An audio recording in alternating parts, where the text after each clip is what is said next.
Bismillahirrahmanirrahim. Assalamualaikum warahmatullahi wabarakatuh. Innal hamdalillah nahmaduhu wa nasta'inuhu wa nastaghfiruh wa na'udzu billahi min shururi anfusina wa min sayyiati a'malina. May yahdihillahu fala mudilla lahu wa may yudlil fala hadiyalah. Asyhadu an la ilaha illallah wahdahu la syarika lah wa asyhadu anna Muhammadan 'abduhu wa rasuluh. Amma ba'du. Fa inna khairal kalami kalamullah wa khairal huda huda Muhammadin sallallahu alaihi wasallam. Syarrul umuri muhdatsatuha wa kullu muhdatsatin bid'ah wa kullu bid'atin dhalalah wa kullu dhalalatin finnar. Alhamdulillah, pertama kita rafakkan syukur kita kepada Allah Subhanahu wa taala yang masih lagi menghidupkan kita, yang kita berada di alam maya dalam keadaan suasana fitnah COVID-19 yang belum lagi selesai, dan kita mengharapkan bahawa pertemuan kita di alam maya ini dikira oleh Allah Subhanahu wa taala sebagai amalan soleh, amalan yang dijadikan bekalan untuk kita di akhirat kelak.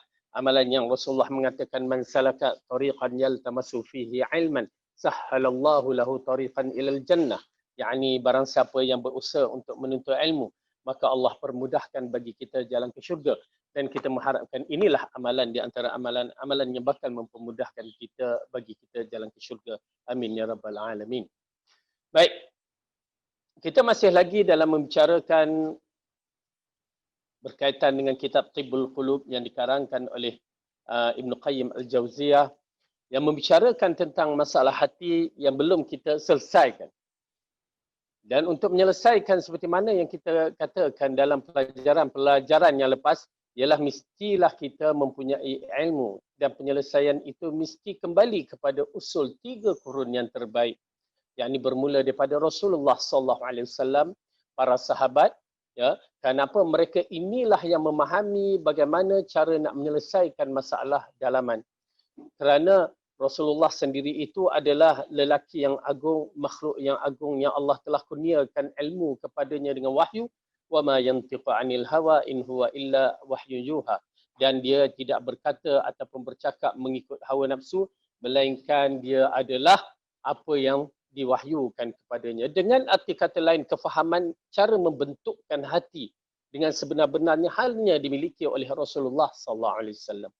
Kemudian diberikan kepada para sahabat, dan sahabat adalah orang yang kedua memahami apa yang Rasulullah maksudkan. Dengan arti kata lain, apabila kita katakan bahawa sahabat itu memahami apa yang Rasulullah maksudkan, yakni mereka tahu apa yang Allah sampaikan kepada Rasulullah. Oleh kerana itu, tuan-tuan dan perempuan, kita tidak boleh lari dari pemahaman Al-Quran dan As-Sunnah kepada 3 generasi yang terbaik supaya kita selamat. Kalau tidak, kita akan menjadikan penafsiran itu mengikut akal. Dan bila mengikut akal, akal kita ni sakim, akal kita ni berpenyakit. Maka penafsiran akan jadi kabur. Penafsiran akan menjadi lari dari pemahaman yang sebenar. Tuan-tuan dan perempuan, adalah mustahil seorang doktor itu hanya mempelajari, hanya dengar macam itu saja, ya, ambil cerita-cerita orang ataupun sekadar kajian-kajian yang ala-ala kadar saja, mustahil. Ya, seperti mana seorang doktor yang pergi belajar, lepas tu dia terjun ke bidang specialized dia dalam bidang sesuatu itu lain, ya. Maksudnya kita tidak dapat ilmu yang tepat melainkan kepada usulnya sendiri, yakni kepada Rasulullah sallallahu alaihi wasallam, kerana agama bersumberkan darinya. Tidak ada agama ini bersumber dari selain daripada Rasulullah sallallahu alaihi wasallam. Takkan wujud. Kerana inilah Islam, kesucian dia kena jaga, kebersihannya, ketulinannya kena jaga. Seperti mana yang kita harapkan bahawa kita belajar dalam perubatan hati ini bersumberkan sumber yang sahih, kerana kita tahu bahawa Rasulullah sallallahu alaihi wasallam adalah makhluk yang dipilih oleh Allah untuk membersihkan jiwa. Kerana para nabi memang tugasnya untuk membersihkan kita, umatnya, daripada kekotoran dan kesalahan dan kerosakan hati. Ya. Jadi dalam bab ini kita melihat bahawa kena rujuk kepada 3 generasi yang terbaik sebelum kita memahami lebih lanjut tentang perkara-perkara ini. Saya nasihatkan kepada pelajar-pelajar supaya sentiasa mempunyai keyakinan yang tinggi terhadap ayat-ayat Allah dan hadis-hadis Rasulullah sallallahu alaihi wasallam. Kita kena ada keyakinan yang tinggi, yakni yakin pada ayat Allah, yakin pada petunjuk Allah, yakin kepada hadis Rasulullah yang sahih. Maka Di situ bila kita ada keyakinan dalam jiwa kita dan kita mengagungkan kalam Allah, mengagungkan sunnah Rasul, ya, dengan mengagung secara mutlak yang berhak kita agungkan, maka insya-Allah pembersihan hati itu akan bermula sedikit demi sedikit. Wa man yattaqillaha yaj'al lahu makhraja. Siapa yang takut kepada Allah, ya, bertakwa kepada Allah, Allah akan bagi jalan keluar. Fattaqullah, takutlah kepada Allah, wa yu'allimukumullah, Allah akan ajar kamu. Oleh kerana itu, basic ini adalah basic yang kuat bagi penuntut ilmu supaya sentiasa dalam khasyatillah, takut kepada Allah ataupun mengharapkan, ya, Allah ampunkan dosa dan mengharapkan kita dapat menjauhkan segala-gala bentuk larangan yang Allah larangkan dan arahan yang kita perlu ikut apa yang Allah arahkan. Baik. Kita sambung balik pelajaran kita, muka surat 198. Berkaitan dengan hubungan permasalahan di atas dengan Allah. Yang kita mengatakannya dalam perkara ini kita telah bincangkan. Kita ambil semula hubungan permasalahan di atas dengan Allah. Ketika permasalahan di atas sudah ditetapkan, maka Allah adalah zat yang dimaksud, yang menjadi tujuan dalam doa, yang dituju zatnya, yang diidam-idamkan untuk dekat dengannya, yang diharap redanya dan maha penolong atas wujudnya semua. Okey. Perkara ini adalah usul dalam pembersihan jiwa sebenarnya. Usul yang mana ianya memerlukan keyakinan mutlak kepada Allah dalam jiwa kita. Kena ada keyakinan yang bersungguh-sungguh. Yakin. Macam mana kita nak sebut yakin tu? Yakin aku ni hidup ni kan. Tak mati. Yakin. Jadi yakin kewujudan Allah itu adalah satu perkara yang penting. Usul sebenarnya. Yakin dengan kehebatan, kekuatan, kekuasaan Allah itu adalah wajib. Dengan keyakinan itu kita akan meletakkan Allah pada tempatnya. Oleh kerana itu tauhid rububiyah yang menjelaskan sifat Allah yang maha agung, sifat Allah yang maha hebat, ya, adalah satu perkara yang penting dalam diri kita kerana kita nak meletakkan Allah itu sebagai Tuhan yang mutlak. Ramainya masyarakat kita ini, ya, dia tidak meletakkan Allah pada tempat yang betul. Ya. Oleh kerana itu dia melakukan syirik kerana dia menganggap Allah tu macam tak mampulah, Allah tak boleh buatlah, Allah begini. Itu yang dia mengambil benda-benda yang karut marut itu sebagai wasilah dia kepada Allah ataupun meminta pertolongan kepada Allah. Na'udzubillah min syarri. Ya, na'udzubillah min perkara kita minta lindung dengan Allah dari perkara-perkara tersebut. Kerana mereka tidak meletakkan Allah pada tempat yang betul dalam siri tauhid rububiyah, akhirnya dia melakukan syirik dalam tauhid uluhiyah. Na'udzubillah min dzalik. Tuan-tuan dan perempuan, ini adalah satu perkara yang berbahaya pada diri kita. Kenallah pencipta kita dengan sebenar-benarnya, dengan iman kita, dengan keyakinan kita. Ya, tidak ada keraguan kerana keyakinan kita bahawa Allah itu adalah Rabb, Tuhan kita. Ini di antara masalah kalimah Rabb yang kita tidak faham. Kalimah Rabb, ya, alhamdulillahi rabbil alamin. Kerana dalam bahasa Malaysia bila sebut Rabb tu Tuhan. Ilah pun Tuhan. La ilaha illallah, tidak ada Tuhan yang berhak disembah melainkan Allah. Tuhan juga ilah. Rabb pun ilah, Rabb pun Tuhan. Jadi oleh kerana bahasa kita itu bahasa Melayu, ya, jadi kita kena faham elok-elok bila disebutkan kalimah Rabb sahaja, dia menunjukkan satu perkara yang cukup besar. Tuan-tuan dan perempuan, bila disebutkan Rabb sahaja, dia telah meletakkan Allah sebagai Tuhan yang mutlak. Tuhan yang satu, yang maha hebat, yang maha agung, yang maha segala-gala kemuncakan keagungan kehebatan milik Allah. Itu yang kita nak tanam dalam jiwa kita. Ya, itulah keimanan yang penting kita tanam dalam jiwa kita bahawa Allah lah segala-gala kehebatan yang dimilikinya. Oleh kerana itu dalam peristiwa Nabi Ibrahim yang nak dicampakkan dalam api, kita tahu kan dalam kisah itu malaikat datang ingin bantu, dia kata Allah mengetahui tentang kedudukan itu. Ya, yang saya katakan kita kena memohon kepada Allah Subhanahu Wa Taala, tak boleh nak memohon pada siapa pun, ya, dalam bentuk doa-doa yang khusus untuk Allah. Hatta malaikat muqarrabun, malaikat yang rapat dengan Allah pun kita tidak boleh untuk meminta kepadanya kerana mereka itu makhluk Dah kita katakan bahawa Allah mencipta alam ini dengan kekuasaannya, kehebatannya, maka dialah Tuhan yang berhak kita abdikan. Malaikat tak ada apa-apa. Malaikat hanya makhluk-makhluk Allah yang Allah berikan tugasan kepada mereka. Itu sahaja. Mereka akan melakukan apa yang Allah buat. Allah arahkan. Mereka akan melakukan apa yang Allah arahkan kepada diri mereka. Mereka tak mampu buat apa-apa. Kerana di kalangan manusia ni, ada yang mengatakan kita meminta kepada malaikat-malaikat. Ya? Minta jauh daripada malaikat, daripada perkara-perkara yang mendatangkan syirik-syirik yang begini dan salah faham kepada perkara-perkara yang berkaitan dengan kebesaran Allah yang begini. Tak boleh. Ya? Tak boleh. Kenapa? Kerana malaikat tidak mampu untuk membantu kita. Tak mampu. Ya? Wallahi tak mampu. Kerana Allah sahaja yang mampu membantu dalam segala-galanya kerana dia Tuhan. Okay? Jadi pembersihan kemurnian akidah kita dalam tauhid rububiyah kena jelas. Tapi tidak dinafikan. Ya, mereka-mereka yang tahu kedudukan Tuhan tetapi kadang-kadang kekufuran tu ada juga kerana mereka tak kenal Allah dengan sebaik-baiknya. Apabila Allah mengatakan wala in sa'altahum man khalaqas samawati wal ard. Jika kamu Muhammad tanya kepada mereka, yakni golongan kafir Quraisy, siapa yang cipta langit dan bumi ini? Tanyalah pada siapa pun mereka akan mengakui ada penciptanya. Yakni pencipta yang satu. Kecuali golongan-golongan etis yang tidak beriman kewujudan Allah. Ya, itu pun dah nak mati, itu dia percaya adanya Allah. Ya, hatta Fir'aun yang mengaku dirinya Tuhan tu pun mengatakan kewujudan Allah pada hari dia nak mati. Okey. Jadi oleh kerana itu Allah mengatakan jika kamu bertanya wahai Muhammad kepada mereka siapa yang menciptakan langit dan bumi, mereka akan katakan Allah. Jadi bila dikatakan begitu, bagaimana kita nak menafikan kewujudan Allah?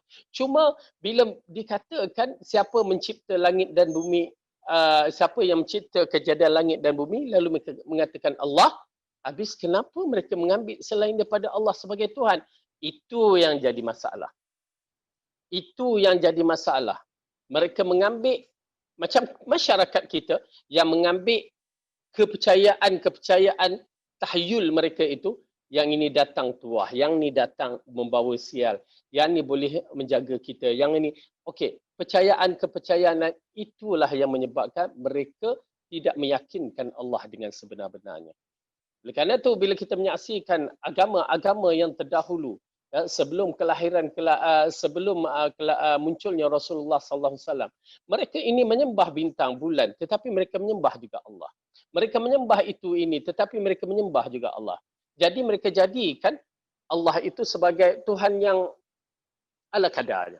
Yani Tuhan yang tak mampu untuk melakukan apa-apa. Na'udzubillah min zalik, i'tiqad yang kufur ini yang boleh membawa kepada kehancuran akidah ya secara total, secara menyeluruh. Ya, na'udzubillah min zalik. Baik. Jadi oleh kerana itu Imam Ibn Qayyim Al-Jauziyah menekankan bahawa kita kena kenal Allah dengan sebenar-benarnya. Keyakinan, tanamkan keyakinan, paksakan diri kita meyakinkan Allah. Itu yang saya terangkan berkali-kali. Cuba letakkan keyakinan itu bersungguh-sungguh. Bezakan bila kita sebut buku, sebut Allah. Kalimah buku. Lain. Ya, bila sebut ini, sebut itu, lain. Macam mana kita duduk di rumah, bila disebut, pencuri, kita dah rasa lain. Okey? Tetamu, kita rasa lain. Bila sebut pencuri, rasa lain. Okey? Nampak tak perbezaan itu? Ya? Kita dapat membezakan dalam keadaan yang begitu. Bila kita duduk seorang-seorang, orang kata ada pencuri, kita rasa lain. Rasa takut, ada perompak, lagi takut. Ya? Cukup kata, ada orang tengok kat rumah kamu, pun dah rasa lain. Berbandingkan orang duduk kat luar berjalan-jalan tu. Oleh kerana itu, tuan-tuan dan perempuan, bila kita membicarakan kalimah Allah, lain. Ya, bila sebut kalimah Allah lain, kita meletakkan rasa izzah, kemuliaan, keagungan. Apa lagi?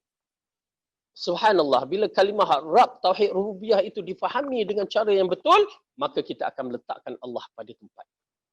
Ya, oleh kerana itu berlatih, kena berlatih. Macam mana saya katakan tadi, bila dengar orang kata pencuri dah rasa lain, begitu juga bila dah dengar kalimah Allah tu, mulakan rasa lain. Cuba, paksa. Memang perkara-perkara yang begini kena berlatih. Ya, paksakan diri kita untuk bila dengar kalimah Allah tu rasa takut. Ya, rasa gerun. Kena berlatih. Sampai bila kita nak tidak berlatihkan perkara-perkara yang begini? Sampai kita masuk dalam kubur, na'udzubillah min zalik.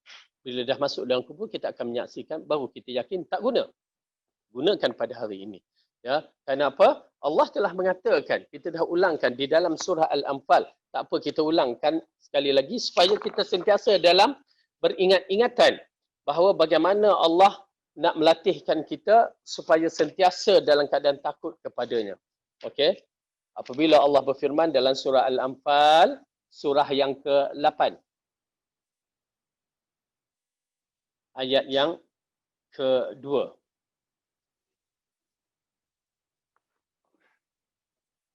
Surah yang ke-8, ayat yang ke-2. A'udzu billahi minasy syaithanir rajim. Innamal mu'minuna alladzina idza dzukirallahu wajilat qulubuhum wa idza tuliyat 'alaihim ayatuhu zadatuhum imana wa 'ala rabbihim yatawakkalun. Sesungguhnya orang-orang yang beriman, yakni imannya sempurna, iaitu adalah mereka yang apabila disebutkan nama Allah, gementarlah hati mereka. Tuan-tuan dan puan-puan, tidakkah mahu kita disempurnakan iman kita? Ya, hanya dengan menyebut kalimah Allah, jiwa kita gementar. Subhanallah. Allah nak menguji kita dengan perkara-perkara yang begini. Jadi kita kena berlatih untuk menjadikan jiwa kita bila sebut kalimah Allah gementar. Sebut kalimah Allah gementar. Teringat Allah gementar. Kerana ini kemuncak kebaikan tuan-tuan dan puan-puan. Kemuncak ketakwaan yang Allah letakkan kepada kita. Allah nak bagi kepada kita yang mana kita kena berusaha.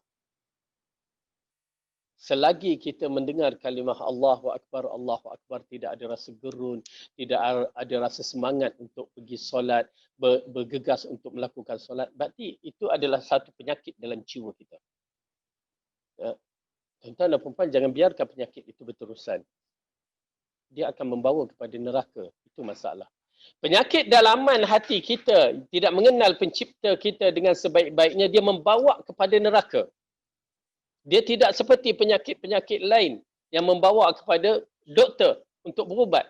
Tetapi bila sampai penyakit hati ini tidak mengenal pencipta dengan sebaik-baiknya, tidak meletakkan pencipta dengan sebaik-baiknya, dia boleh membawakan kita ke dalam neraka.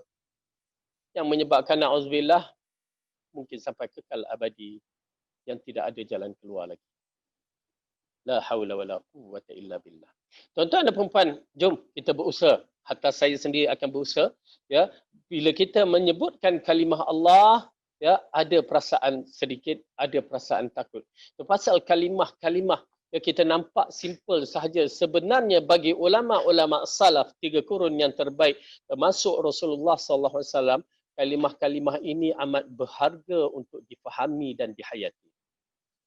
Okey? Hari ini kita ambilkan satu perkara yang penting, cuba menghayati setiap zikir-zikir yang kita baca ataupun ayat Al-Quran yang kita baca. Dalam surah Al-Fatihah misalnya, zikir subhanallah, subhanallah, subhanallah. Cuba kita fahamkan Maha Suci Allah, Maha Suci Allah dengan menghayati astaghfirullah, kan. Berbandingkan dengan kita astagfirullah, astagfirullah, astagfirullah, mata tengok sana, astagfirullah, astagfirullah, tengok pula orang makan aiskrim, astagfirullah, meleleh liur pula. Lain. Berbandingkan dengan orang yang beristighfar sambil menghayati dengan taubat, mengharapkan keampunan Allah. Jadi tuan-tuan dan puan-puan, ayo kita berusaha untuk membersihkan diri menjadi hamba-hamba yang terpilih. Apabila Allah mengatakan, kita sambung balik ayat tadi, sesungguhnya orang-orang yang beriman sempurna imannya itu adalah mereka yang apabila disebutkan nama Allah, gementarlah hati mereka, dan apabila dibacakan kepada mereka ayat-ayatnya, bertambahlah iman mereka kerananya, dan kepada Tuhanlah mereka bertawakal. Ya. Jadi itu pertama. Dan kedua, bila dibacakan ayat-ayat Allah, bertambah iman mereka. Bila menyaksikan tanda-tanda kebesaran Allah, bertambah iman mereka. Oleh kerana itu, dalam jiwa kita kena set Allah itu maha pencipta, maha agung, maha hebat, maha mentadbir. Segala-gala kehebatan, ya, yang dimiliki oleh Allah itu adalah kemuncak kehebatan. Yang saya katakan pada setengah jemaah yang memiliki Allah berikan kelebihan, ya, seperti adanya alat-alat gadget-gadget kita ni, ya, ataupun TV ke apa, channel-channel yang seperti Astro, apa lagi channel yang ni, kita ambilkan channel yang bermanfaat seperti National Geographic ataupun Animal Planet ataupun apa lagi, ya, yang bermanfaat. Ini yang kita rajin tengok aja, lawak, ya, lawak bandut, apa lagi. Na'udzubillah min zalik. Cuba tengok, tuan-tuan dan perempuan, saya tak menafikan, memang saya tak ada TV di rumah.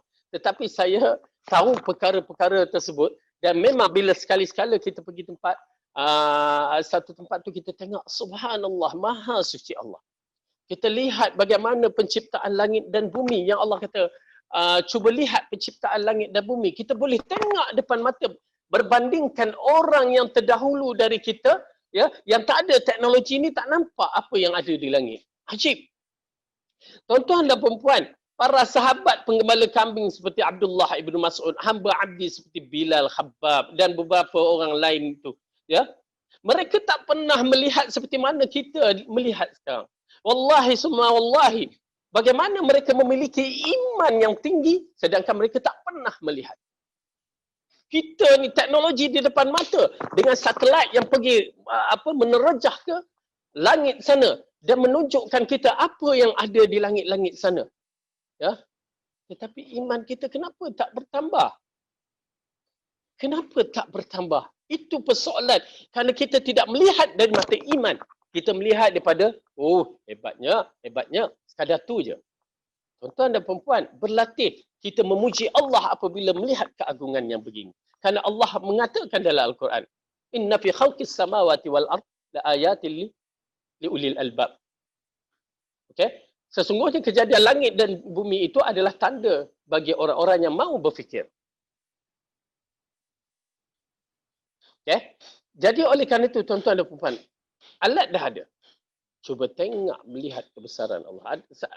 Saya pernah bawa seorang hamba Allah, ya, kami dari Pakistan. Mungkin di sana dia tak ada benda-benda tu. Lalu kami datang ziarah kepada seorang hamba Allah yang lumpuh ni.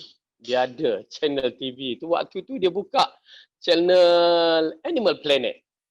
Subhanallah tuan-tuan dan perempuan, bila dia menyaksikan, ya, dia menyaksikan dalam Animal Planet, dia kata aku tak pernah tengok, ya, benda-benda yang begini. Dia saksikan, ya, bagaimana Allah jadikan binatang-binatang tu keunikan masing-masing. Tak lepas mulut dia, subhanallah, subhanallah, ma khalaqta hadza batila. Ya, maksudnya maha suci Allah, maha suci Allah. Engkau tidak jadikan ini semua batil, yang tak ada sia-sia. Engkau tidak jadikan perkara ini sia-sia. Dia lihat semua kalimah-kalimah Allah keluar pada dia. Kenapa? Kerana melihat keagungan bagaimana penciptaan-penciptaan yang begitu dahsyat. Oleh kerana itu kita tidak pernah menghalang seorang itu untuk menuntut ilmu lebih dalam jika ilmu itu mendatangkan manfaat. Misal contohnya orang yang menuntut kedoktoran dalam sistem biologi manusia ni, tubuh badan manusia ni, yang merupakan satu benda yang cukup unik. Kita sendiri yang duduk macam ni pun tak tahu apa ada dalam perut kita. Yang tahu ada makan roti canai tadi, itu je. Kita tak pernah tahu apakah enzim yang dikeluarkan, siapa yang mengeluarkan, ya, bagaimana orang tu kena kencing manis yang dikatakan pankreas tidak mengeluarkan cecair dia, ya, untuk membantu kita dalam mencernakan makan makanan. Bagaimana sistem yang berlaku dalam tenggorok kita ni, makanan tu masuk sikit, ya. Subhanallah, maha suci Allah dalam kejadian. Oleh kerana itu, kalau kita tambah ilmu dalam bab-bab yang ini, iman kita akan bertambah. Tetapi siapa yang nak mengambil peringatan Allah dalam perkara-perkara yang begini? Na'udzubillah min zalik. Okey, jadi ini di antara peringatan Allah kepada kita supaya kita meletakkan Allah pada tempatnya. Menyembah selain daripada Allah, berpaling darinya serta bergantung kepada makhluk merupakan suatu yang merugikan dan dibenci. Okey, kita dah jelas.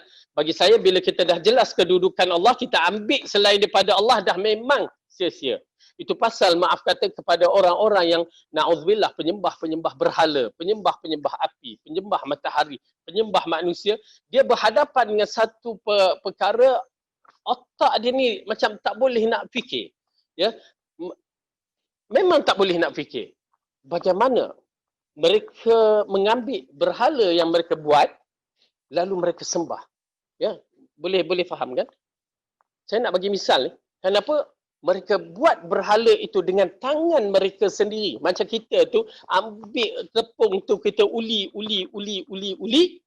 Lepas tu kita bentukkan tepung tu, jadilah bahulu ikan ke, jadilah apa lagi bentuk-bentuk tu. Lalu kita buat tu, kita sembah. Ya, ane gede pula. Kita sembah maksudnya. Logik tak akal. Yang kita buat, kita sembah. Kebodohan apa tu? Ya. Begitu juga berhala itu adalah kita buat daripada batu apa semua, buatlah apa bentuk, ya. Macam kita buat lesung batu, lepas tu kita sembah lesung batu. La ilaha illallah. Kenapalah kepala kita tak masuk dalam lesung batu tu ditumbuk-tumbuk? Supaya berfikir. Okey. Begitu keadaan yang Ibnu Qayyim Al-Jauziyah mengatakan, bagaimana mereka menyembah berpaling daripada menyembahnya serta bergantung kepada makhluk merupakan suatu perkara yang rugi dan dibenci. Satu yang tak logik. Kebodohan, kemuncak kebodohan. Memang tidak dinafikan. Kemuncak kebodohan bila dia ambil selain daripada Allah sebagai pencipta, lalu disembah.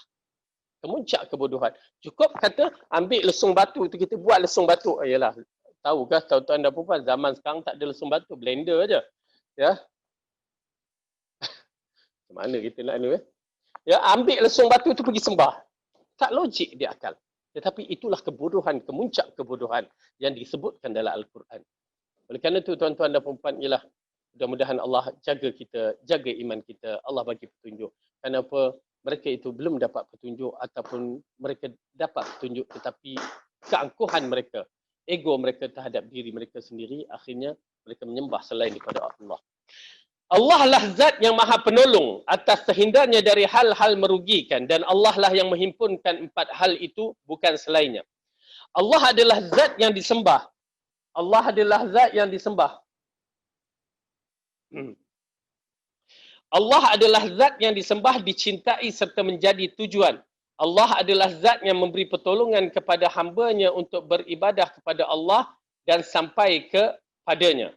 Okey?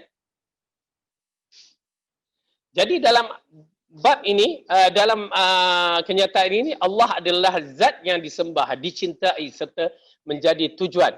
Ya, jadi Allah adalah segala-galanya tempat kita merujuk. Qul huwallahu ahad, Allahus samad.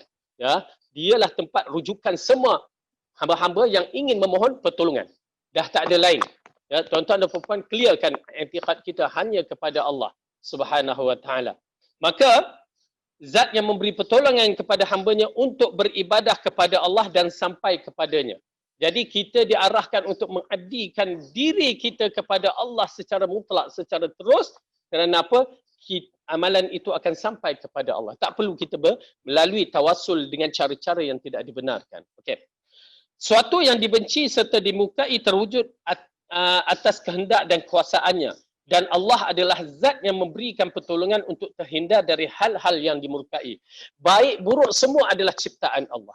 Okey, itu di antara perkara yang kita kena faham, i'tiqad akidah ahli sunnah wal jamaah yang mengisyaratkan semua apa yang berlaku adalah ciptaan Allah. Tetapi Allah mengarahkan kita membuat pilihan. Ya, Allah jadikan syaitan ya buruk. Allah jadikan rasul, nabi, maka kita yang akan membuat pilihan. Allah jadikan khinzir, ya, Allah jadikan lembu, maka kita yang akan buat pilihan. Semua itu kejadian-kejadian itu yang kita sebutkan dalam Al-Quran, ya, allazi khalaqal mauta wal hayat, menjadikan hidup dan mati, mati dan hidup itu, ya, hidup dan mati itu sebagai ujian untuk menentukan siapa yang terbaik dalam siri amalan. Jadi kejadian ini kita tidak boleh nafikan. Ya, kejadian ini semuanya tidak boleh dinafikan. Baik buruk, jahat, baik, ya, semua itu adalah kejadian yang Allah jadikan. Tetapi yang buruk itu bukanlah Allah jadikan supaya kita ikut. Yang buruk itu Allah letakkan bukan supaya kita mengambil contoh. Ya, faham kan? Kan ini ujian. Macam mana kita dulu di zaman dahulu ambil ujian SPM ataupun MCE ataupun apa lagi ujian-ujian, dia bagi pilihan, misalnya ujian objektif. Ya, A, B, C, D. Bukan dia kata A, B, C, D tu kamu pergi ambil jawab semua. Nampak tak? Faham kan? Jadi jawab yang betul sahaja. A, B, C, D, cari jawapan yang betul. Itu kaedah dia. Kalau kita jawab semua, berarti bengaplah kita. Ya, kita tak faham apakah kita belajar selama ni. Tetapi bila kita faham, ya, soalan itu diberi untuk kita jawab yang terbaik, liyabluwakum ayyukum ahsanu amala, diujikan kepada kita siapa yang paling baik amalan dia, jawapan dia, maka di situlah kita akan dapat kedudukan yang betul. Ya. Jadi ujian itu seperti yang kita nampak, ujian itu adalah untuk menentukan kedudukan kita. Baik. Sesuatu yang dibenci serta dimurkai terwujud atas kehendak dan kuasaannya. Ya. Dan Allah adalah zat yang memberi pertolongan untuk terhindar dari hal-hal yang dimurkai. Oleh kerana itu Allah menurunkan, ya, seperti mana Allah menurunkan penyakit, Allah menurunkan ubat juga. Allah memberikan ubat. Allah menurunkan ujian-ujian ini, Allah memberi jawapan-jawapannya. Tetapi kita yang akan memilihnya. Simple je. Okay? Allah turunkan ujian, maka Allah bagi jawapan. Terpulang kepada kita nak menjawab bagaimana. Allah berikan ujian, ya, sakit, Allah turunkan ubatnya. Maka di sana mengisyaratkan kepada kita, terpulang kepada kita yang nak memilihnya. Tapi Allah tak akan tinggalkan dalam keadaan kekosongan. Mustahil. Allah tidak akan tinggalkan kita dalam keadaan tak tahu nak buat apa-apa. Terkapar, macam mana nak menyelesaikan masalah. Tak. Allah turunkan Ar-Rasul sebagai penerang. As-sahabat sebagai pembantunya dalam menyampaikan mesej yang penting di muka bumi ini. Baik. Seperti yang disabdakan Nabi, sosok yang paling mengetahui zatnya Allah. Subhanallah, maha suci Allah. Kalimah yang agung bagi saya, ya. Seperti yang disabdakan oleh Nabi Rasulullah yang paling mengetahui zat Allah. Ya. Hanya Rasulullah yang mengetahui zat yang maha agung ini. Lalu disampaikan kepada para sahabat. Subhanallah. Tuan-tuan dan puan-puan, amat penting, ya. La haula wala quwata illa billah. Bila kita menyaksikan pada akhir zaman ni, manusia-manusia yang cuba mengambil hadis-hadis Nabi dan mentafsirkan ikut akalnya. Berat, tuan-tuan dan puan-puan, berat sangat-sangat. Di mana mereka tinggalkan sahabat Nabi yang duduk bersama Rasulullah sepanjang masa seperti Abu Hurairah radhiyallahu anhu. Seperti Aisyah yang sentiasa bersama sebagai seorang isteri.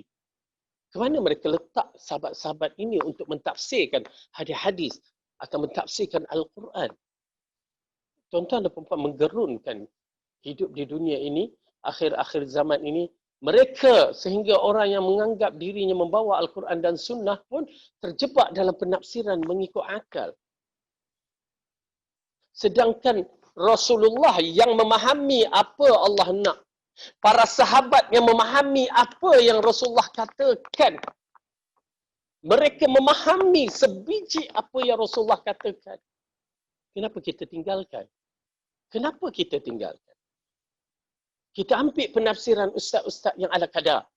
Atau mungkinlah ustaz tu mungkin speaking lebih sikit, kita ambil. Ya. La ilaha illallah. Ittaqillah. Takut kepada Allah. Kita dah diwasiatkan oleh Rasulullah SAW, ya, tentang wasiat peninggalan sepeninggalannya. Al-Quran dan As-Sunnah dan sahabat Nabi. Ya, tiga ni adalah basic utama agama kita. Kemudian baru diterangkan bahawa selepas itu hanya 2 kurun yang berikutnya. 2 generasi yang berikutnya. Khairun nasi qarni, summal ladzina yalunahum, summal ladzina yalunahum. Sebaik-baik generasi adalah generasi di zamanku. Para sahabat, kemudian tabi'in, kemudian tabi'in. Alaikum bisunnati wa sunnatil khulafa ar-rasyidin al-mahdiyyin. Hendaklah kamu berada di atas jalanku dan jalan khulafa ar-rasyidin yang mendapat petunjuk. Tuan-tuan dan puan-puan, pastikan wahai pengikut-pengikut sunnah, orang yang ingin membawa Al-Quran dan Sunnah, mengikut Al-Quran dan Sunnah, mesti basic penafsiran kita berdasarkan kepada 3 generasi yang terbaik. Mereka a'lam dalam bab agama. Mereka mengetahui, mereka mahir, pakar dalam bab agama. Pakar, bukan sebarangan. Bukan ala kadar. Ya, pakar dalam bab agama. maka merekalah rujukan kita supaya kita terselamat. Baik. Allahu Akbar. Cantik kalimah ni. Seperti yang disabdakan Nabi, sosok yang paling mengetahui dengan zatnya yakni Allah Subhanahu Wa Taala. Dia mengatakan, yakni dia berdoa, Allahumma inni a'udzu bi ridhaka min sakhatika wa a'udzu bi mu'afatika min uqubatika wa a'udzu bika minka. Maksudnya aku berlindung dari mukamu dengan keredaanmu, dan aku berlindung dengan keampunanmu dari seksaanmu, dan aku berlindung kepadamu dari azabmu. Ya, satu kalimah doa yang agung yang mana Rasulullah minta perlindungan kepada Tuhan yang Maha Agung. Tuan-tuan dan puan terasa keagungan bila kalimah Ibnu Qayyim Jauziyah dia tarik kalimah itu cukup cantik, dan kita membaca doa ni pun cukup cantik. Bagaimana Rasulullah, hamba yang paling rapat dengan Allah, meminta pertolongan dengan Allah Subhanahu Wa Taala, yang meletakkan Allah sebagai Tuhan yang Maha Agung. Ya. Subhanallah. La ilaha illallah raditu bika rabbah. Aku redha Allah sebagai Tuhan. Inilah keyakinan. Ya. Subhanallah, minta Allah sabatkan iman kita, minta Allah kuatkan keyakinan kita dan tetapkan supaya tidak berganjak dengan kebenaran. Ya, kebenaran tu utamanya kita berada di atas Al-Quran dan As-Sunnah. Ini mengikut fahaman 3 kurun yang terbaik. Lalu doa yang dikatakan, aku berlindung dari murka-Mu ya Allah dengan keredaanmu, dan aku berlindung dengan keampunanmu dari siksaanmu, dan aku berlindung kepadamu dari azabmu. Ya, jadi kita berlindung kepada Allah dengan apa-apa juga yang Allah peringatkan kita daripada azab-azab dia, supaya Allah pelihara kita dan masukkan kita dalam keredaannya. Nabi berdoa lagi. Ini semua adalah hadis Bukhari dan Muslim. Allahumma aslamtu nafsi ilaika, wa wajjahtu wajhi ilaika, wa fawwadtu amri ilaika, wa alja'tu zahri ilaika, raghbatan wa rahbatan ilaika, la malja'a wa la manja'a minka illa ilaika. Ya, doa yang dibacakan di antara doa waktu kita nak tidur. Ya, ini di antara doa yang dibaca. Bagaimana penyerahan bulat totalnya Rasulullah SAW kepada Allah Subhanahu Wa Taala. Tuan-tuan dan perempuan, Rasulullah baca doa bukan macam kita baca doa tak faham apa, ikut je lah. Okey, itu dah cantik dah, ikut dah tu. Ya, tak faham, tak nak baca lagi berat. Tapi bila faham, baca, ya, insya-Allah. Nanti kalau saya dah siap nanti buku tu dah siap, cuma tak cetak lagi. Cuma saya perlu edit sikit-sikit. Ya, di antara amalan-amalan sebelum tidur supaya kita dapat beramal, tuan-tuan dan perempuan, penting supaya sebelum kita tidur tu kita baca, mengisyaratkan barang siapa di antara bacaan-bacaan tu Rasulullah mengatakan siapa yang mati pada malam itu dia di kalangan ahli syurga. Yang kita nak, ya, macam usia-usia kita ni dah 50, 60 ni, sebaik-baik bacalah. Takkanlah asyik-asyik nak baca komik pula, novel aja nak tidur, lepas tu tengok YouTube semata-mata tu. Dah, bacalah zikir-zikir sebelum tidur. Jadikan kita orang yang taqarrub ilallah. Ya, tuan-tuan dan perempuan, hari kematian kita tidak tahu. Dan entah tengah tidur tu Allah cabut nyawa kita, sedangkan kita tak ada baca apa-apa. Apa yang kita baca? Novel. Apa yang kita tutupkan malam kita nak tidur? Cerita-cerita dalam YouTube. Sadaqallahul azim. Rugi kita. Baik. Apa doa yang dibaca? Wahai Allah, saya serahkan diriku kepadamu. Ya, aku serahkan diriku kepadamu, mengharapkan wajahku kepadamu, menyerahkan sepenuh urusanku kepadamu, dan menyandarkan belakangku kerana cinta sekaligus takut kepadamu. Tidak ada tempat bersandar, yakni penyerahan dan selamat dari siksaan melainkan kepadamu. Dalam ni, ya, doa ni penuh dengan perkara tauhid, penyerahan yang mutlak Rasulullah kepada Allah.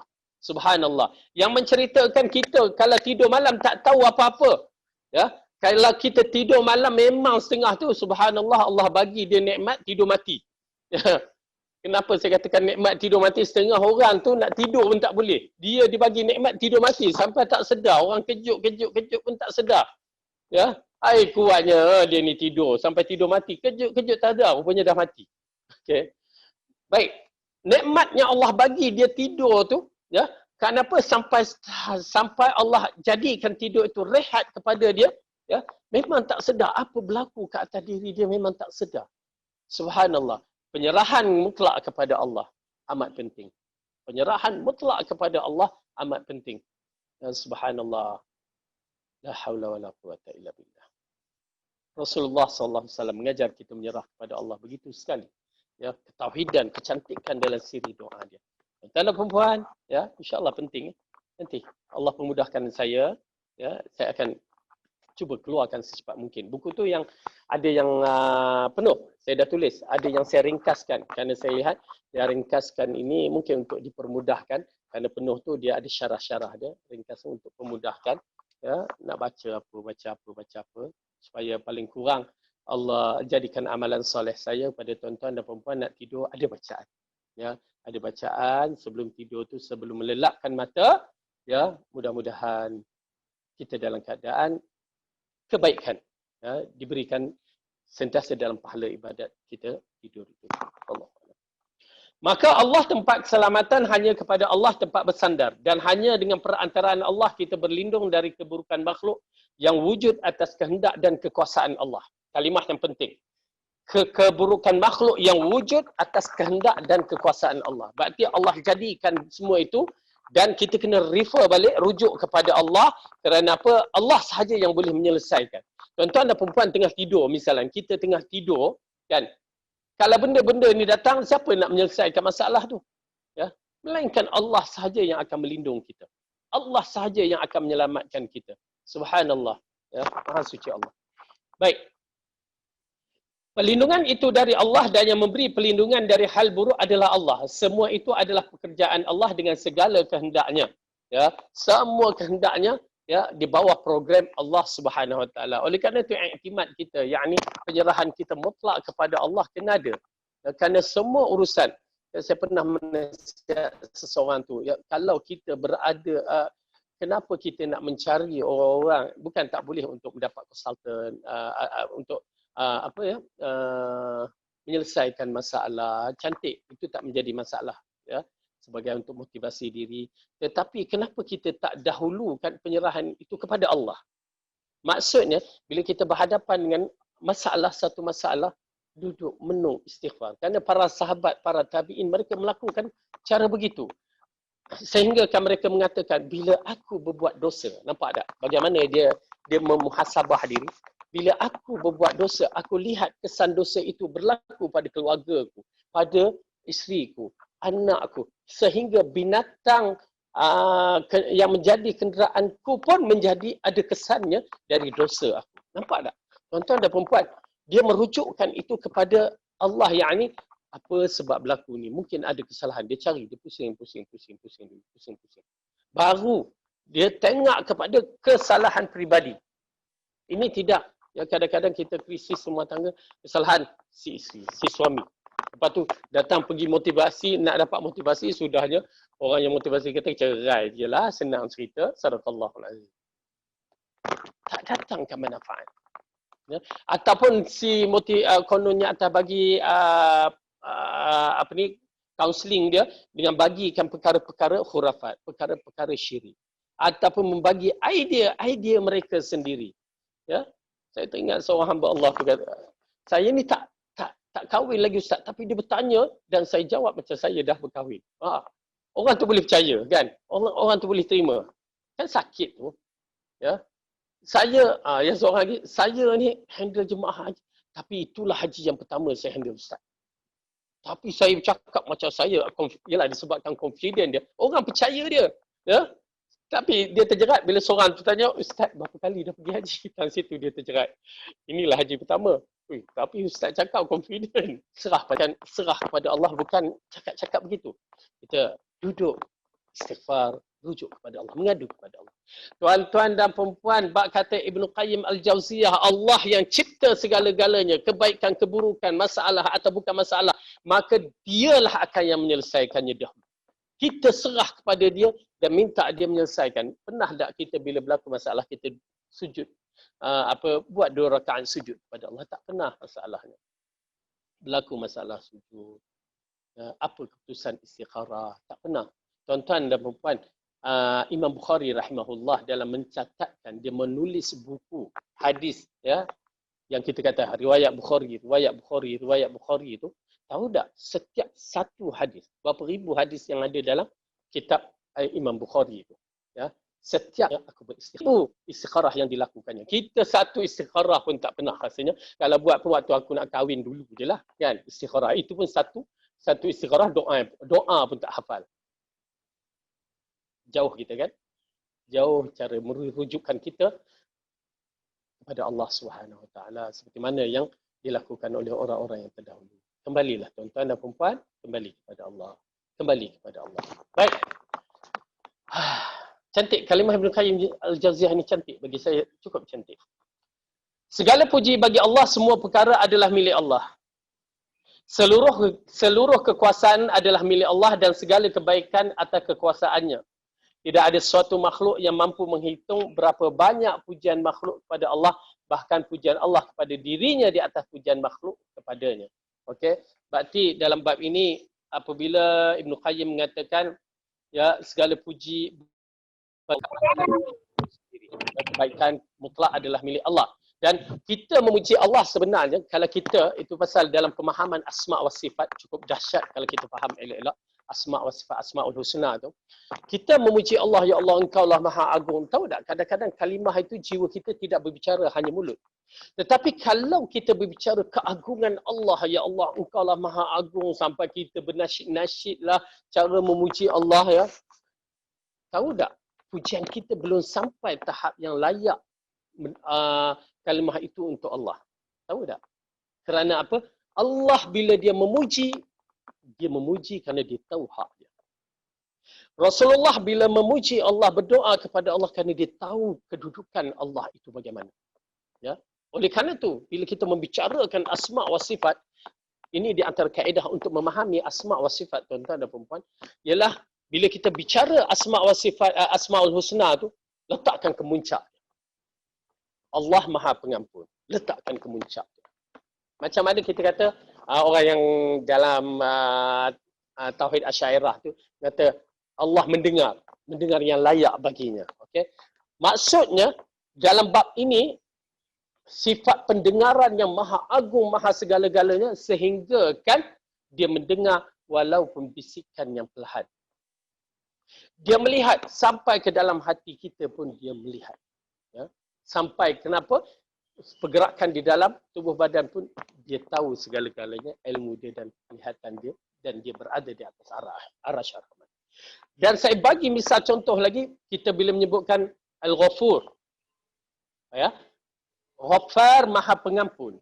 Pengampunan yang macam mana? Yang pernah saya katakan, kalau kita ni, kita maafkan kamu, tapi kadang-kadang kita berdendam, kan? Orang tu bersalah pada kita, lepas tu, okeylah, tak apalah, aku maafkan, pergilah balik. Kan? Dalam keadaan jaga kamu, buat lagi sekali, kena. Macam itu kita. Tetapi bila kita menyaksikan Ghaffar, Allah yang Maha Pengampun, dia boleh mengeluarkan ahli neraka itu tanpa sebab. Itu hak dia. Ya, dia bebaskan mereka. Tak logik di akal. Tak logik di akal. Dan dia boleh ampunkan lelaki yang melakukan dosa sebanyak yang dikatakan 99 kitab. Yang tercatat amalan-amalan dosa, dia ampunkan dalam sekelip mata. Itu sifat pengampun dia. Ajaib. Dia boleh katakan kepada ahli Badar, ya, buatlah apa yang kamu nak buat. Ya, sehingga kan kalau ahli Badar tu buat dosa besar sekalipun, na'udzubillah, mereka tak pernah buat pun. Ya, mereka mati dalam keadaan redha. Kenapa? Allah katakan, laqad ghafartu lakum.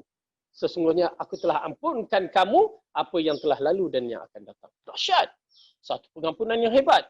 Oleh kerana itu, Ghaffar Allah, Maha Pengampun Allah, bukan sebarangan. Itu di antara penggunaan Asma'ul Husna yang cukup cantik untuk kita faham elok-elok bahawa kemuncak kebaikan, keampunan ya adalah milik Allah. Kemuncak segala kehebatan, kenikmatan milik Allah. Sebab bila kita sebut Allahu Akbar, kefahaman kita dah lain. Allah itu maha besar, kebesarannya cukup hebat. Kita tengok langit besar. Lagi Allah itu maha besar zatnya yang melebihi arasy ar-Rahman. Arasy dia pun dia tetap lagi besar. Subhanallah. Saya beriman besar yang layak bagi Tuhan kita. Baik. Oleh kerana itu, kebaikan bahagian hamba termasuk dalam firman-Nya, hanya kepadamu aku menyembah dan hanya kepadamu lah aku meminta pertolongan. Ya, Allah, iyyaka na'budu wa iyyaka nasta'in. Okey, Kalimah ini Ibnu Qayyim Al-Jauziyah mengarangkan satu buku ya berkaitan dengan ketauhidan, kecantikan kalimah iyyaka na'budu wa iyyaka nasta'in. Sesungguhnya ibadah itu menyimpan arti zat yang dituju dan diharapkan. Zat yang dimintai pertolongan adalah zat yang diminta tolong untuk mewujudkan perkara yang diharapkan.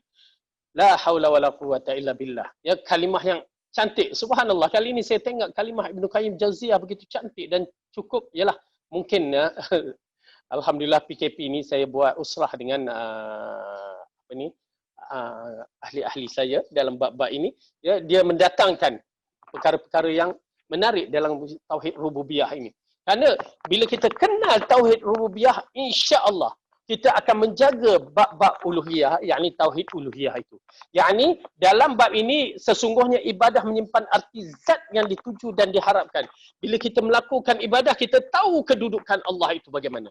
Hanya dialah Tuhan yang layak untuk menjaga kita, memberi pertolongan kepada kita, memberi apa saja yang kita minta. Okey? Zat yang dimintai pertolongan adalah zat yang diminta tolong untuk mewujudkan perkara yang diharapkan. Dengan arti kata lain, ya, alhamdulillah dari kefahaman yang kita dapati ucapan Ibnu Qayyim Al-Jauziyah, hanya Allah yang boleh memberikan segala-galanya melalui kehebatan dan kekuatannya. Adapun yang pertama merupakan makna uluhiyah Allah dan yang kedua adalah makna rububiyah. Okey.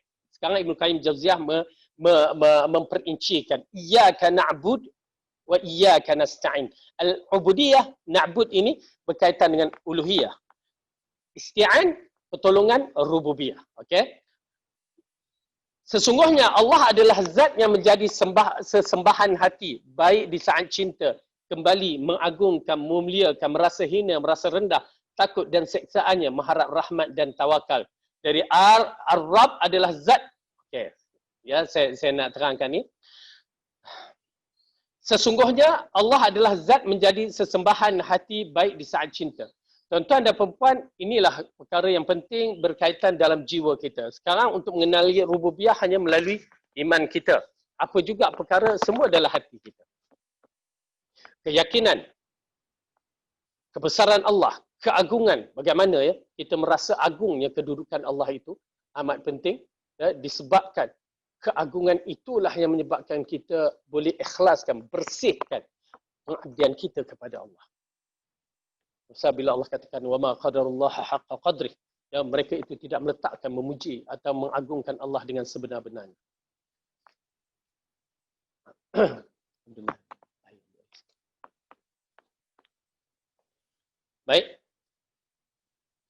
Dan Ar-Rabb adalah zat yang mengaturkan urusan hambanya. Maka Allah yang memberikan rezeki kepada makhluk kemudian menunjukkan jalan kebaikan.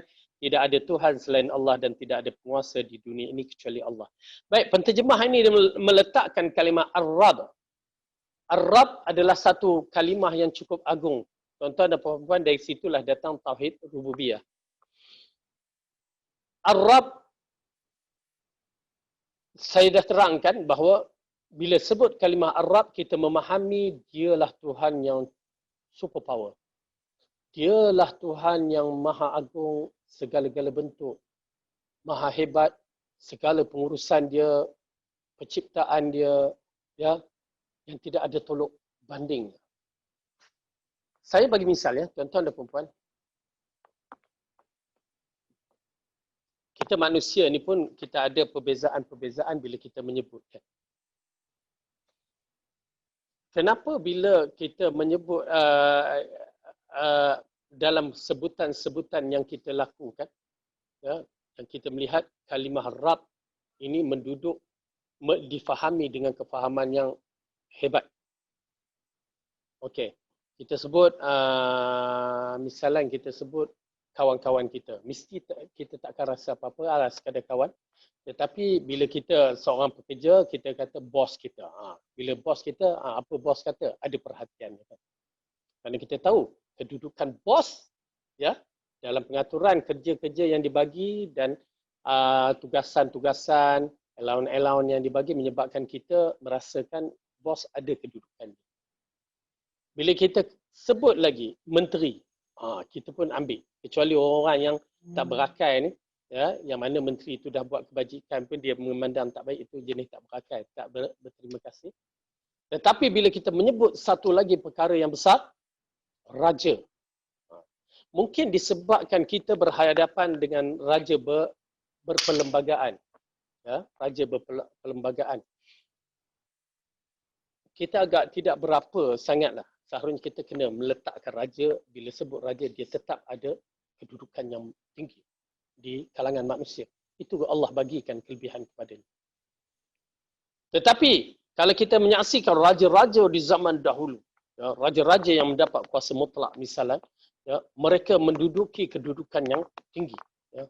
Bagaimana kita rakyat bila sebut raja, rasa gerun kan? Ini titah raja, rasa ialah macam kita tengok cerita-cerita klasik, ya, cerita-cerita zaman dulu bila sebut raja tu dia. Keagungan dia tu lain. Ketaatan tu dia datang keagungan disebabkan kedudukan raja itu, ya, mempunyai tempat pada manusia. Dan kita kena faham apabila kalimah Rabb itu digunakan. Alhamdulillahi Rabbil Alamin. Ya. Saya pernah mendengar Shuraim baca, Imam Masjidil Haram baca sampai ayat Rabbil Alamin tu Fatihah, mungkin dia membaca pada rakaat kedua kan. Rakaat pertama tu mungkin ada ayat-ayat menceritakan kebesaran keagungan Allah itu yang menyebabkan dia baca Alhamdulillahi Rabbil Alamin. Terus menangis, teresak-esak. Ya. Kalau kita kenapa dia menangis, kita takkan faham. Tetapi bagi mereka yang memahami kalimah Rabb ini, memang layak dia menangis. Layak dia merasa gerut, layak dia merasakan keagungan, kebesaran, kehebatan yang maha hebat yang dimiliki oleh Allah. Di situ datang kebesaran, keagungan Allah yang menyebabkan perasaan rindu kepadanya. Perasaan ingin menjadi hamba yang paling rapat. Tak ada siapa yang dinafikan tak mau menjadi rapat kepada orang-orang besar. Ya, kalau boleh nak jadi anak angkat raja tu terus, memang takkan dinafikan. Tak ada siapa yang tak nak jadi orang kanan raja, orang rapat raja, orang yang ni paling kurang pun orang tukang masak raja pun dia nak jadi. Ya. Tuan-tuan dan puan-puan, apabila kita mengenal pencipta kita, begitu sekali kedudukannya, maka kita ingin jadikan diri kita orang yang paling rapat dengan Rabb. Memang tidak dinafikan. Oleh kerana itu kalimah ini perlu difahami dengan sebaik-baik. Ya, saya harapkan kepada penuntut-penuntut ilmu, ya, berusaha untuk memahami kalimah Rabb ini dengan sebaik-baiknya. Kerana bila kita faham kalimah Rabb dengan sebaik-baiknya, maka kita akan melihat bagaimana kita meletakkan Allah sebetul-betul tempat. Nah, itu dia beza. Jadi, dan Ar-Rabb adalah zat yang mengatur urusan hamba, maka Allah yang memberi rezeki kepada makhluk kemudian menunjukkan jalan kebaikan. Tidak ada Tuhan selain daripada Allah dan tidak ada penguasa di dunia ini kecuali Allah. Menjadikan sifat uluhiyah kepada selain Allah merupakan hal yang paling batil sebagaimana menjadikan sifat rububiyah kepada selain dari Allah. Ya, Ibnu Qayyim Al-Jauziyah mengatakan, setelah diterangkan sifat Rabb, ya, sifat Rabb, macam saya bagi contoh ni, nak bagi faham lagi macam mana ya. Okey. Kita ayah kan, kita dah alhamdulillah Allah berikan ayah dan ibu ni menyebabkan sebab-sebab urusan lahirnya anak-anak. Okey, anak-anak ni dia tengok ayah tu macam mana? Dia letakkan ayah tu macam adik-beradik ke? Tak boleh. Kerana itu ayah. Lain. Apatah lagi ibu yang melahirkan dia. Takkan jumpa wanita ini sampai kesudah pun takkan jumpa. Itulah satu ibu dan itulah satu ayah. Tiba-tiba kita ambil dia lah. Mana-mana mat tepi jalan tu sebagai ayah ataupun ambil raja sebagai ayah. Tak mampu. Takkan sama. Kerana punca kelahiran daripada dua orang ni. Bukan daripada orang-orang yang lain. Jadi, nak meletakkan persamaan itu mustahil. Mustahil. Bawalah apa sekalipun nak meletakkan sama, walaupun raja setinggi mana, walaupun raja sehari ke, nak letakkan dengan ayah dan ibu takkan sama. Okay. Begitu juga dengan Allah, yang kedudukannya yang cukup maha hebat, maha agung, ambil. Siapa kita nak ambil? Itu pasal bila sampai tahap Fir'aun mengatakan, Ana Rabb. Kalimah tu ya, tengok. Ana Rabbukumul A'la. Aku Tuhan kamu yang maha tinggi. Apa ya? Ya. Terkejut kita Bagaimana Fir'aun boleh mengatakan kalimah ana rabbukumul a'la sedangkan dia nak membuat anak sendiri pun tak boleh. Nabi Musa jadi anak angkatnya. Tak logik, kan? Makan pun orang buatkan. Ya? Semua pekerjaan orang buatkan. Bagaimana dia boleh mengatakan ana rabb? Sebab ada kerajaan yang besar, sebab tak pernah kena sakit, itukah sebabnya?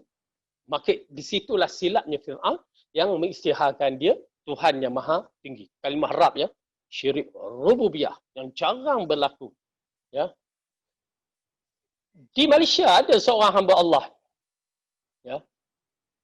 Seorang hamba Allah ni yang telah mengambil sifat rububiyah ketuhanan ni. Ya. Pasal apa kita katakan dia terjebak dalam syirik rububiyah? Kerana dia mengatakan dia memiliki benda tu. Sedangkan Allah yang mengatakan dia memilikinya. Oleh kerana itu tuan-tuan dan puan-puan berhati-hati dalam kalimah tertentu yang menyebabkan dia terjebak dalam rububiyah ketuhanan. Di antaranya sifat itu diambil oleh Ayah Pin. Ya, mungkin ada yang kenal Ayah Pin. Ya, yang tak kenal, cuba tengoklah YouTube bagaimana Ayah Pin ini sampai dia berbangga dengan kedudukannya, ya, sehingga Hindu-Hindu meminum air susu yang dibasuh pada kaki dia. Alamak. Ya, macam mana ya boleh mereka jirus kakinya dengan air susu lepas tu dia minum. Mungkinlah rasa strawberry ke apa ke, wallahu a'lam. Bismillah. Yang mana syirik dia? Apabila dia mengatakan dia memiliki kerajaan di langit dan di bumi. Kalimah di langit itu. Walillahi mulkus samawati wal ardh. Allah mengatakan, akulah walillah, milik Allah lah kerajaan di langit dan kerajaan di bumi. Mungkin kerajaan di bumi boleh diterima seperti raja presiden mengatakan aku punya kerajaan aku sendiri. Okey, adalah kerajaan rakyat dia tu, ya, mungkin. Tapi dengan lafaz bukan kerajaan yang mutlak seperti menguasai alam jin, menguasai angin, menguasai binatang-binatang. Mungkin bukan.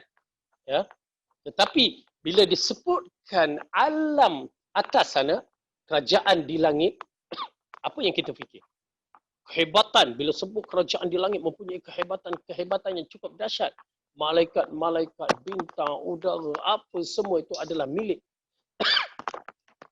yang hanya milik Allah. Tetapi datang Ayah Pin, ya, dengan teko yang sebesar di depan rumah dia, aku memiliki kerajaan di langit.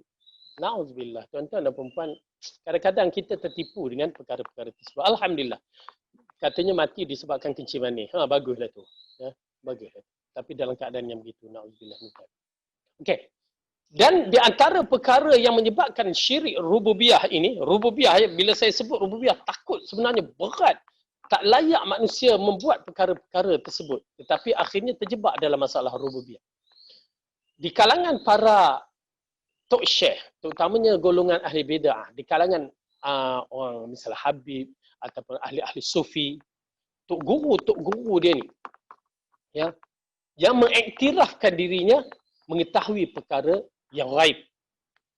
Itu rububiyah.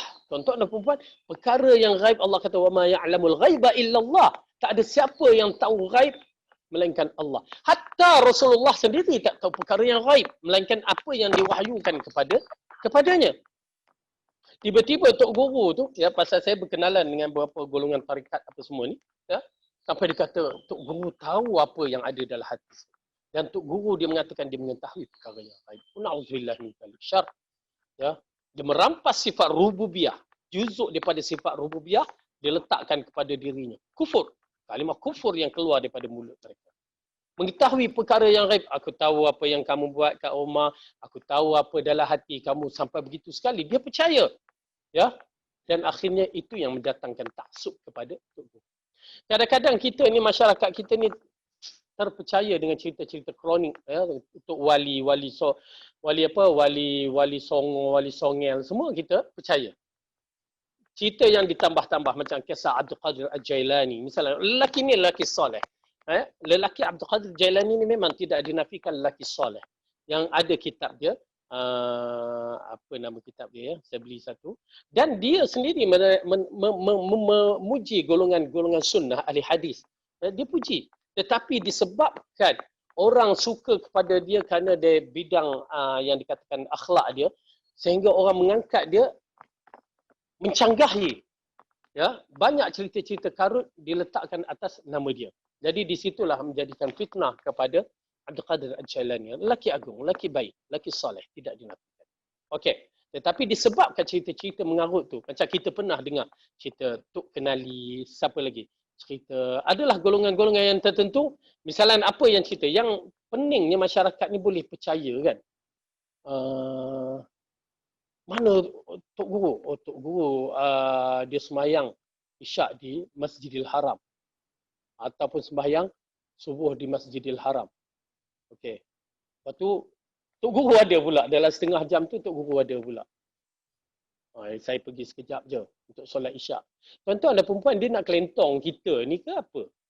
Kalau dia misalan, perbezaan, orang dulu mungkinlah dia boleh kelentong. Tetapi orang sekarang, kalau dia solat Isyak di Malaysia pukul 8.30. Kat Saudi pukul berapa baru? Beza kita kat Saudi 5 jam. Ya. Jadi kalau kat Saudi kat Malaysia pukul 8.30, kat Saudi dalam pukul 3.30. Lah, Isyak apa kat Saudi? Belum lagi masuk asar. Nampak tak bagaimana orang-orang mempergunakan nama-nama yang begitu atas alasan dia wali Allah. Tahu tak? Bacalah buku-buku kisah-kisah wali ni. Cerita-cerita kartun macam itu muncul. Oh, dia sembahyang Isyak Nun kat sini. Lepas tu dia balik. Ya, subhanallah. Dia balik ke Malaysia dalam sekelip mata. Dia nak buat cerita macam Isra' Mi'raj Rasulullah SAW. Tapi dia terkantoi pula. Ya, disebabkan perbezaan waktu, sana belum masuk Isyak, sini dah masuk Isyak. Sana baru lepas Zuhur, sini dah masuk Isyak. Ya, na'udzubillah min zalik. Jangan tertipu dengan kisah-kisah yang begitu. Kerana ia berkaitan dengan masalah ialah akidah.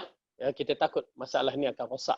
Oleh kerana itu kadang-kadang kemodenan, ya, kemajuan yang ada pada hari ini, dia membantu kita dalam mengikiskan fahaman-fahaman yang tak betul. Ya, alhamdulillah. Baik. Menjadikan sifat uluhiyah kepada selain Allah merupakan hal yang paling batil sebagaimana menjadikan sifat rububiyah kepada selain Allah. Jadi Imam Ibn Qayyim Al-Jauziyah mengupaskan pada makna iyyaka na'budu wa iyyaka nasta'in, berlakunya syirik dalam tauhid rububiyah, berlakunya syirik dalam tauhid uluhiyah. Ini semua berpunca meletakkan rububiyah Allah tidak betul, akhirnya berlakulah syirik uluhiyah. Baik. Nanti insya-Allah ya, macam bab-bab yang syirik ini, misalnya di Yayasan Ta'lim dia menerangkan secara terperinci cukup cantik. Ya, jazahullah khairan katsira yang mengajarnya. Ya. Jadi tuan-tuan dan puan-puan, ajar ambil maklumat daripada syekh-syekh ustaz kita di Yayasan Ta'lim dalam masalah kita bertauhid, ya, supaya berhati-hati dalam masalah syirik supaya kita tak terjebak. Ingat ya, syirik walaupun dia kecil, syirik kecil, tetapi dia berada di kategori yang pertama, ya, yang dikatakan masalah syirik, yang maksudnya dosa yang paling besar. Jadi elakkan. Walaupun nama kalimahnya kecil, dosanya tetap paling besar.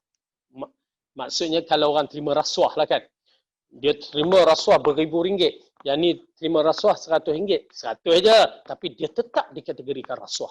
Ya, yang 1000 lagi bala dosa dia besar.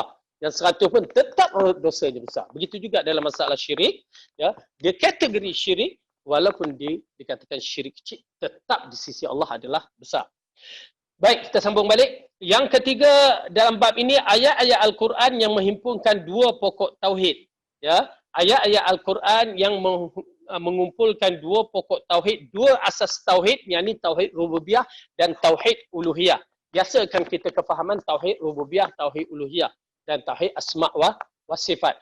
Cuma dalam bab ini ya, tuan-tuan dan puan-puan agak tertarik, menarik perhatian kita, kenapa berlaku pembahagian tauhid ini dalam rububiyah, uluhiyah, asma' wa sifat, sehingga ada segelintir masyarakat ataupun orang-orang tertentu mengatakan apa beza orang-orang Kristian dengan orang-orang yang bahagikan bab tauhid. Ya, kerana orang Kristian mengambil siri tauhid mereka Trinity, kepercayaan kepada Tuhan, Isa dan juga kepada Maryam. Trinity konsepnya begitu. Jadi dia katakan apa bezanya dengan tauhid 3 serangkai ni? Yang sebenarnya kita katakan bezanya awak tak reti, awak tak belajar, awak tak faham. Okey. Apa bezanya? Kita nak bagi macam mana ya beza dia?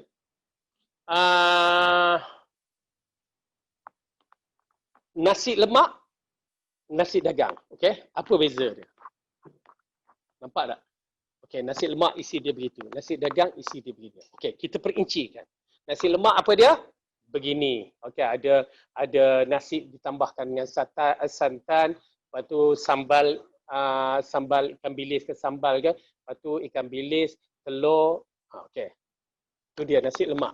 Okey, ni nasi dagang, beras nasi dagang, lepas tu bukan orang Kelantan ni tak apa nak tahu juga. Ikan tongkolnya kuah-kuah begitu. Okey, tu beza dia. Jadi, masalah tauhid ini ialah perincian maklumat. Tauhid satu, tetapi perincian. Apa dia tauhid rububiyah? Supaya kita kenal, oh orang ni syirik kepada rububiyah. Macam Fir'aun yang dikatakan, ana rabbukumul a'la. Syirik dia rububiyah. Syirik ni besar. Jarang orang mengatakan tentang syirik rububiyah atau melakukan syirik rububiyah. Jarang. Ya. Tetapi pada syirik uluhiyah, dia perincikan. Apa sebab syirik uluhiyah? Maka ini banyak orang berlaku. Okey. Maksud pembahagian yang dibahagikan rububiyah, uluhiyah, asma' wa sifat supaya kita kenal, oh ini syirik rububiyah. Ini berat ni. Oh ini syirik uluhiyah. Ini pun berat. Berarti perbezaan tu kita dah kenal. Okey, dua yang berbeza. Okey. Jadi begitu juga dalam bab-bab yang begini, ya, bila sebut dalam perincian, bukan maksudnya kita sama dengan Yahudi dan Kristian. Okay, ini disebabkan pertembungan di antara kefahaman yang salah. Jadi Ibnu Qayyim Al-Jauziyah nak mengetengahkan. Kenapa? Bila sebut rububiyah, kedudukan dia lain. Meletakkan Allah yang maha hebat dan orang yang melakukan syirik, berarti dia telah mengambil sifat-sifat Allah yang maha hebat. Sebagaimana firman Allah, Allah berfirman, fa'budhu wa tawakkal alaihi. Maka sembahlah Allah dan tawakallah padanya. Dalam ayat yang lain, wa tawakkal 'alal hayyil ladzi la yamutu wa sabbih bihamdih. Dan bertawakallah kepada zat yang maha hidup kekal yang tidak mati, dan bertasbihlah dan memujinya.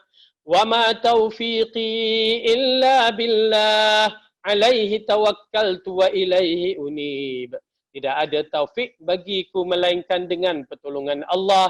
Hanya kepada Allah aku bertawakal dan hanya kepadanya aku kembali. Okay, nampak ya? Dia menerangkan secara terperinci beberapa kalimah tauhid. Firman Allah lagi, wa tabattal ilaihi tabtila rabbul masyriqi wal maghribi la ilaha illa huwa fattakhidhu wakila. Dan beribadahlah kepadanya dengan sepenuh hati. Dialah Tuhan timur dan Tuhan barat. Tiada Tuhan yang berhak disembah selain dia. Maka jadikanlah dia sebagai pelindung. Subhanallah. Kalimah yang dicantumkan dalam masalah tauhid rububiyah dan tauhid uluhiyah. Rabbul masyriqi wal maghrib. Tuhan yang menguasai timur dan barat. Dahsyat tuan-tuan dan puan-puan, bila kita faham kejadian timur dan barat ini dah menyebabkan kita meletakkan Allah kepada tempat dia. Sebagai Tuhan yang berkuasa, yang super power, yang mentadbir timur dan barat. Kenapa? Mentadbir timur dan barat, di situlah kalau matahari tak terbit sebelah timur, berat kita. Dan kalau matahari tak tenggelam sebelah barat pun berat kita. Ya. Pasal kalimah-kalimah yang begini, Maha Suci Allah ya, menunjukkan rububiyah ketuhanan. Dalam surah Al-Qasas, cuba buka. Surah Al-Qasas. Surah Al-Qasas ayat yang surah yang ke 28.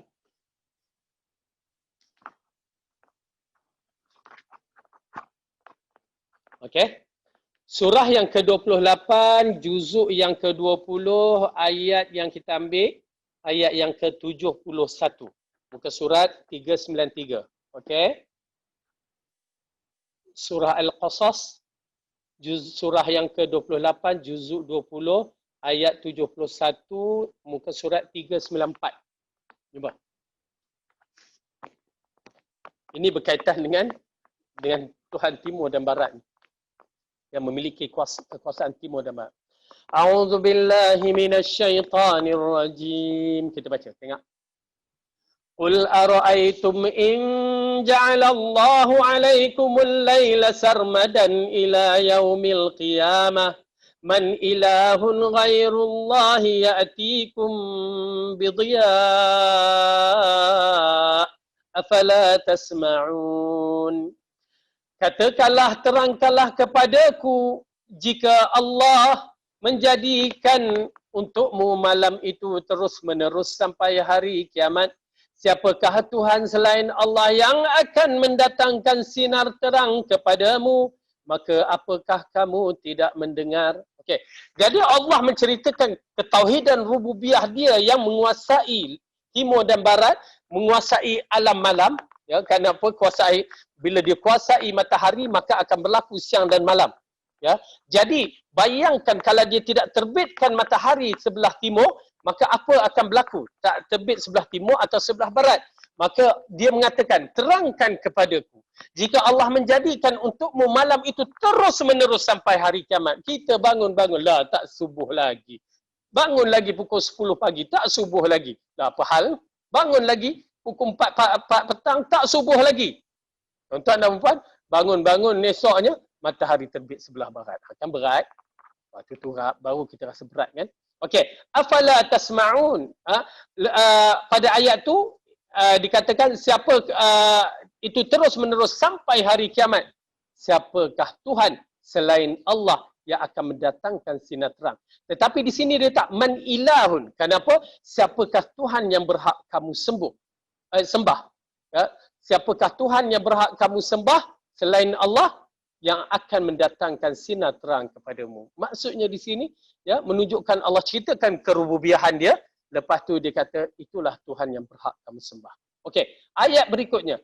Qul ara'aytum in ja'alallahu 'alaikumun nahara sarmadan ila yaumil qiyamah man ilahun ghairullahi ya'tikum bilailin taskuna fih afala tubsirun.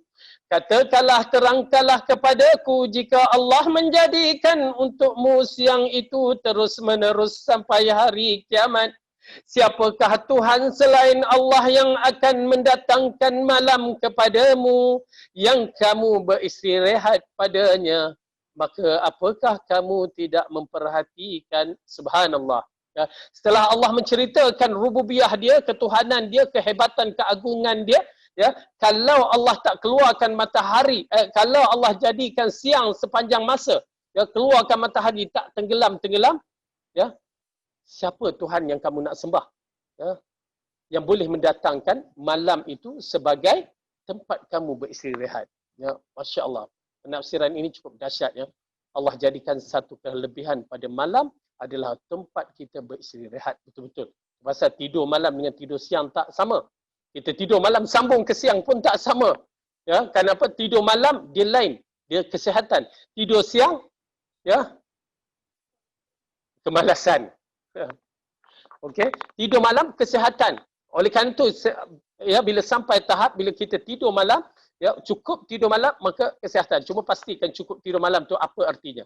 Tetapi bila kita tidur siang, memang tidur siang ni memang tak cukup-cukup lah. Dia sebab apa? Bila rasa tidur siang tu dia rasa letih lagi apa semua, maka di situ akan datang perkara yang tidak baik. Okey. Jadi dalam ayat ini mengisyaratkan kepada kita bahawa barang siapa yang dalam ayat ini mengisyaratkan kepada kita bahawa jika Allah menjadikan untuk kita siang terus-menerus sampai kiamat, tidak ada siapa yang dapat menjadikan dia malam, melainkan Allah juga yang wajib kita sembah. Afala tubsirun. Ya, memang itu kelebihan tidur malam. Ya, kanak-kanak lain cerita. Kanak-kanak memerlukan, baby memerlukan tidur yang banyak. Kenapa? Kerana mereka memerlukan pembesaran. Tetapi kalau orang tua memerlukan tidur yang banyak, maka dia besar kepala. Maka elakkanlah. Baik, kita tengok ayat seterusnya. Kita akan habis sedikit lagi. Allah berfirman.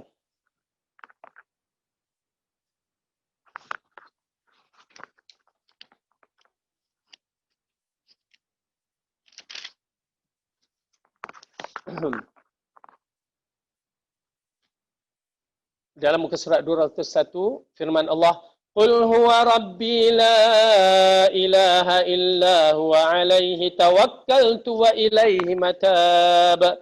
Katakanlah, dialah Tuhanku. Tuan-tuan dan puan-puan, macam mana, siapa yang ada buku boleh tengok ya, surah Ar-Ra'd ayat 30 ni. Ya. Bagi saya terasa lain ya. Masya Allah, terasa subhanallah.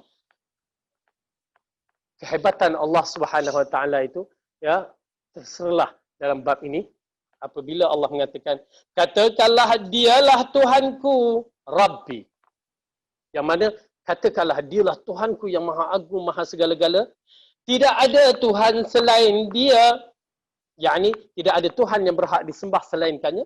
Ilah, kalimah ini disebut sebagai ilah. Hanya kepadanya aku bertawakal dan hanya kepadanya aku bertaubat. Nampak tak? Dia letakkan perbezaan tawakal dan taubat termasuk dalam masalah uluhiyah, yang mana Tuhan yang layak kita sembah. Ya, tempat kita merujukkan segala-galanya. Okey. Firman Allah berkenaan tentang kaum Hunafa yang merupakan para pengikut Nabi Ibrahim. Ya. Allah berfirman, Rabbana alaihi tawakkalna wa ilaika anabna wa ilaikal masir. Wahai Tuhan kami, hanya kepada Engkaulah kami bertawakal dan hanya kepada Engkaulah kami bertaubat dan hanya kepada Engkaulah kami kembali. Okey, cantik ayat ini, yang mana ayat ini adalah ayat tauhid yang bersih. Wahai Tuhan kami, hanya kepada Engkaulah kami bertawakal dan hanya kepada Engkaulah kami bertaubat dan hanya kepada Engkaulah kami kembali. Allahu Akbar. La ilaha illallah. Ya, begitu cantik kalimah tauhid yang disampaikan ya oleh Allah kepada kita supaya kita sentiasa menyebut kalimah yang begini. Inilah sebutan yang dikatakan oleh pengikut Nabi Ibrahim atau Nabi Ibrahim itu sendiri. Rabbana alaika tawakkalna wa ilaika anabna wa ilaikal masir. Ketujuh ayat di atas menjelaskan dua pokok tauhid di mana seorang hamba tidak mendapatkan kebahagiaan kecuali dengan meyakini kedua-duanya. Jadi dalam bab ini amat penting kita mengetahui bahawa dua pokok tauhid ini, yakni tauhid rububiyah, tauhid uluhiyah, adalah tauhid yang akan meletakkan Allah pada tempatnya dan akan membersihkan diri kita. Kalau tuan-tuan dan puan-puan kita tidak dapat membersihkan kedua-dua kalimah tauhid yang agung ini, ya, tauhid rububiyah dan tauhid uluhiyah, pembersihan diri tidak akan terjadi. Tidak akan terjadi pembersihan diri yang mana ianya akan merugikan kita. Bila tidak ada kejadian, tidak akan jadi tauhid pembersihan diri secara betul, maka kita takut pembersihan diri ini akan hilang dan mengikut cara yang salah. Jadi pastikan tauhid rububiyah kita bersih. Pastikan tauhid uluhiyah kita bersih. Dan insya-Allah ya, belajarlah masalah tauhid rububiyah dan tauhid uluhiyah dengan terperinci. Tuan-tuan dan puan-puan kena belajar. Specialize lah dalam bab ini. Kerana ia adalah fardu ain. Kita dah, saya tahu tuan-tuan dan puan-puan dah peringkat yang tinggi dalam bidang-bidang dunia. Alhamdulillah, fardu kifayah tuan-tuan dan puan-puan dah sampai ke muncak. Dan cuba berikan sedikit waktu sementara perjalanan kita nak menuju kepada Tuhan kita, biarlah kita specialize ataupun bersih, pakar dalam masalah fardu ain kita. Biar dalam keadaan kita serah, bila Allah menyaksikan amalan fardu ain kita clear, ya, fardu kifayah pula membantu kita dari sudut untuk mendapatkan ganjaran pahala. Ini adalah satu perkara yang terbaik. Ya. Bukan susah pun, kerana masalah fardu ain hanya sedikit saja, tapi kena ambil betul-betul supaya tidak rugi kita di akhirat kelak. Dan ini di antara wasiat yang pernah saya katakan. Ya, ilmu yang tepat perlu. Dan saya ucapkan jazahullah khairan katsira, jazahumullah khairan katsira kepada Yayasan Ta'lim yang telah menyediakan jalan-jalan ini. dan saya nasihatkan kepada penuntut-penuntut ilmu iltizam dengan jabatan yayasan ta'lim bagi mereka yang sentiasa berada di situ, ambil maklumat-maklumat ilmu di sana. Dan insya-Allah ambil maklumat-maklumat ilmu di sana, terutamanya masalah usul, masalah prinsip, masalah akidah, ya, supaya kita terselamat, supaya jalan kita ini bersih. Saya nasihat ambil usul ini, akidah yang betul ini daripada tempat yang betul seperti yayasan ta'lim, ya. Mudah-mudahan ilmu yang kita dapat ini tepat dan betul, dan bila kita menyembahkan amalan kita di depan Allah, tidak ada gangguan untuk Allah. Maksudnya tidak ada gangguan bagi kita untuk mendapatkan syurga dengan mudah. Ingat tuan-tuan dan puan-puan, perjalanan akhirat menggerunkan. Perjalanan akhirat menggerunkan. Perjalanan di alam barzakh itu menggerunkan. Yang akan menentukan perjalanan seterusnya. Jadi oleh kerana itu, kita berusaha untuk mendapatkan ilmu yang bermanfaat dan juga berusaha untuk memantapkan ilmu kita yang terbaik ini, ya, selesaikan fardu ain, terutamanya masalah tauhid, masalah akidah, bagaimana kita untuk membersihkan diri kita daripada masalah-masalah syirik, khurafat, bid'ah dan segala-galanya. Dan insya-Allah mudah-mudahan Allah berikan kita kekuatan untuk terus beramal dan memberikan kekuatan untuk terus istiqamah dan berikan kita petunjuk untuk berada di jalan Allah. Apa ya soalan dia?